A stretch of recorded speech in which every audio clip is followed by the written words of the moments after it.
नमस्कार, तुम्हा सर्वांचं होम कुक्समध्ये खूप खूप स्वागत आहे। आणि आज आपण होम कुक्समध्ये बनवत आहे शाबू कुरडई।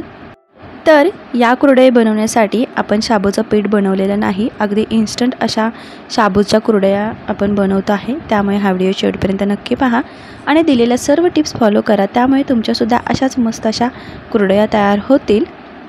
आणि मंडळी, तुम्हाला जर का माझी ही रेसिपी आवडली तर आपल्या व्हिडिओला नक्की लाईक करा आणि अशाच नवीन रेसिपींसाठी आपल्या यूट्यूब चॅनलला नक्की सबस्क्राईब करा। चला तर मग वेळ न घालवता आपण ही रेसिपी कशी बनवलेली आहे हे पाहूया। त्यासाठी इथे मी शाबू भिजायला घातलेला आहे। आता तुम्ही इथे बघू शकता की हा शाबू इतपत भिजलेला आहे की दाबल्यानंतर त्याचं पीठ होतंय। तर आपल्याला अशा प्रकारे शाबू लागणार आहे। आता यानंतर आपण काय करायचं आहे तर पुरणाची जी जाळी आहे ती घ्यायची आहे आणि त्यावरती हा थोडा थोडा शाबू घालायचा आहे आणि दाबून दाबून आपण याचं पीठ तयार करून घेणार आहे। आणि तुम्ही इथे बघू शकता की मी कशा प्रकारे करते आहे। ही प्रोसेस अगदी झटपट होते, जास्त वेळसुद्धा जात नाही आणि काही कठीणसुद्धा नाही। त्यामुळे अशा प्रकारे आपण शाबूचं पीठ तयार करू शकतो।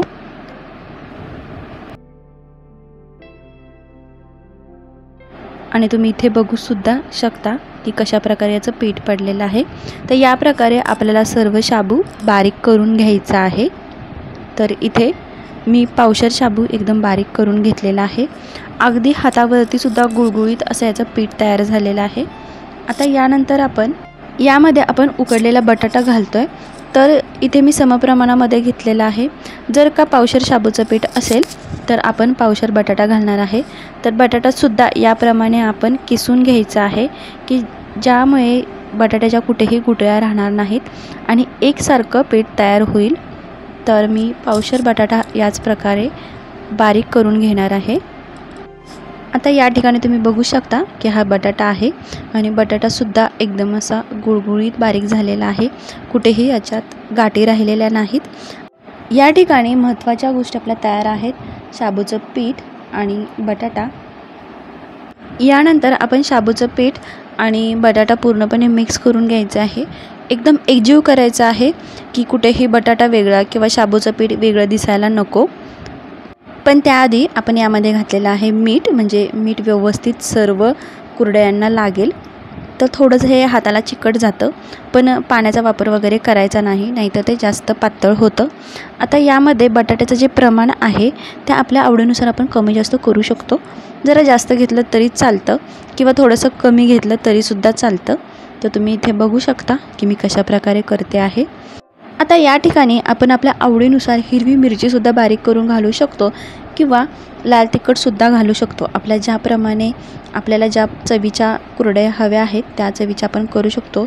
इथे मी फक्त सॅल्टेडच केलेले आहेत, बाकी आपापली आवड। या ठिकाणी आपलं पीठ तयार झालेलं आहे। आता लगेचच आपण कुरडया करायला घेतल्यात तरी चालतं किंवा 10 मिनिट असंच मोराला ठेवलं तरीसुद्धा चालतं। आणि मंडळी, इथे तुम्ही बघू शकता की मी इथे सोऱ्या घेतलेला आहे आणि याच मदतीने मी कुरडया पाडणार आहे। तर तुम्ही इथे बघू शकता की एकदम बारीक शेवईची प्लेट घातलेली आहे आणि त्याने आपण कुरडया पाडून घेतलेल्या आहेत। इथे तुम्ही बघू शकता की मी कुरडया कशा प्रकारे पाडलेल्या आहेत। आता मला यावेळेला शूटिंग घ्यायला जमलं नाही, त्यामुळे मी फोटोज दाखवलेला आहे, परंतु याप्रमाणेच आपण सर्व कुरडया करून घ्यायच्या आहेत। इथे तुम्ही बघू शकता की कुरडया पूर्णपणे सुकलेल्या आहेत। तर या साईजच्या आपण कुरडया त्या सोऱ्यामधून पाडलेल्या आहेत।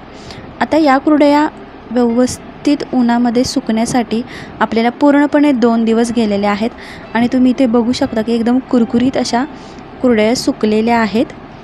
तर आता या आपण तळून घेणार आहे। आता आपण कुरडया तळून घेतो आहे।